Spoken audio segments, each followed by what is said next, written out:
जय श्री राम। आज हम करेंगे रामचरितमानस अयोध्या कांड पृष्ठ संख्या 390।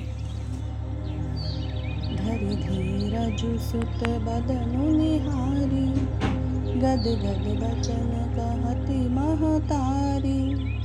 तात पितहि तुम्ह प्राण पियारे, देखी मुदित नित चरित तुम्हारे। धीरज धरकर पुत्र का मुख देखकर माता गदगद वचन कहने लगी, हे तात, तुम तो पिता को प्राणों के समान प्रिय हो। तुम्हारे चरित्रों को देखकर वे नित्य प्रसन्न होते हैं। राजु दीन कहु शुभ दिन साधा, कहे उजान बन के ही अपराधा। तात सुनावहु मोहि दानु, को दिन कर कुल भयउ कृसानु। राज्य देने के लिए उन्होंने ही शुभ दिन सौधवाया था। फिर अब किस अपराध से वन जाने को कहा। हे तात, मुझे इसका कारण सुना। सूर्यवंश को जलाने के लिए अग्नि कौन हो गया। निरखी राम रुख सचिव सुत, कारण कहे बुझाए। सुनि प्रसंग रही मूक जिमी, दशा बरनि नहीं जाए। तब श्री रामचंद्र जी का रुख देखकर मंत्री के पुत्र ने सब कारण समझाकर कहा। उस प्रसंग को सुनकर वे गूंगी जैसे रह गई। उनकी दशा का वर्णन नहीं किया जा सकता। राखी न सकई न कही सक जाहु, बहु भांति और दारुन दाहु। लिखत सुधा करवा लिखी राहु, विधि गति बान सदा सब काहू। न रख ही सकती है न यह कह सकती है कि वन चले जाओ। दोनों ही प्रकार से हृदय में बड़ा भारी संताप हो रहा है। विधाता की चाल सदा सबके लिए टेढ़ी होती है। लिखने लगे चंद्रमा और लिख गया राहु। धर्म स्नेह उभय मति घेरी, भई गति सांप छुचुंदरी केरी। राखौ सुतहि करऊ अनुरोधु, धर्म जाई अरु बंधु विरोधु। धर्म और स्नेह दोनों ने कौशल्या जी की बुद्धि को घेर लिया। उनकी दशा सांप छुचुंदर की सी हो गई। वे सोचने लगी कि यदि मैं अनुरोध करके पुत्र को रख लेती हूँ तो धर्म जाता है और भाइयों में विरोध होता है। कहो जान बन तौ बड़ी हानि, संकट सोच विबस भई रानी।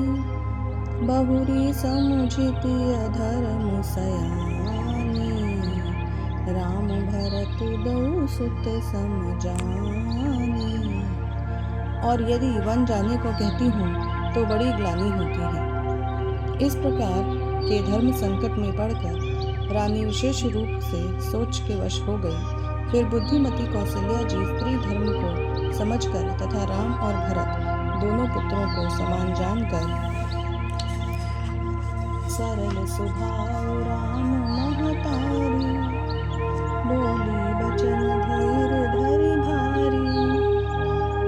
तात जाऊ बलि के नहीं उनीका, पितु आयसु सब धर्म टीका। सरल स्वभाव वाली श्री रामचंद्र जी की माता बड़ा धीरज धरकर वचन बोली है। हे तात, मैं बलिहारी जाती हूँ, तुमने अच्छा किया।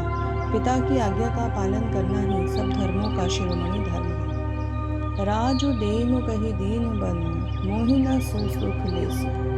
तुम बिन भरदहि भूपति, प्रचहि प्रचंड कलेसु। राज्य देने को कहकर वन दे दिया, उसका मुझे लेश मात्र भी दुख नहीं। दुख तो इस बात का है कि तुम्हारे बिना भरत को, महाराज को और प्रजा को बड़ा भारी कलेश होगा। जो केवल पितु आयसु ताता, तौ जन जाहु जान बड़ी माता। जो पितु मातु कहे बन जाना, तौ कानन सत अवध समाना।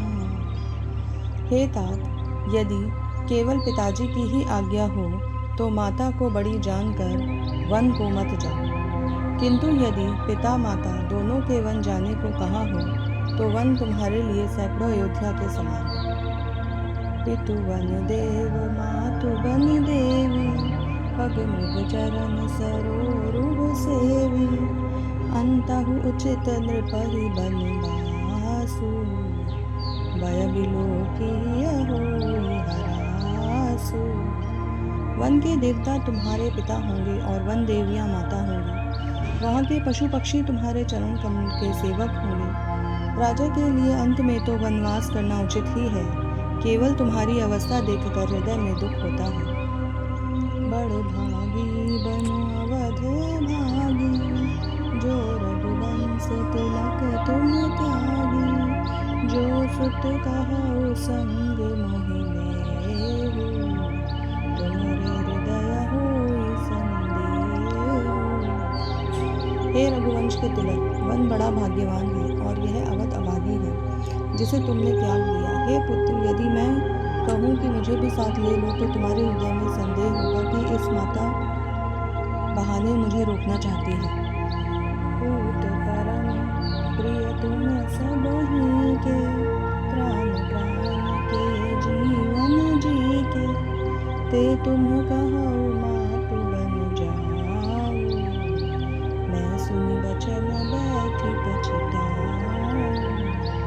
हे पुत्र, तुम सभी के परम प्रिय हो, प्राणों के प्राण और हृदय के जीवन हो। वही प्राणाधार तुम कहते हो कि माता मैं वन को जाऊं और मैं तुम्हारे वचनों को सुनकर बैठी पछताती रहूं।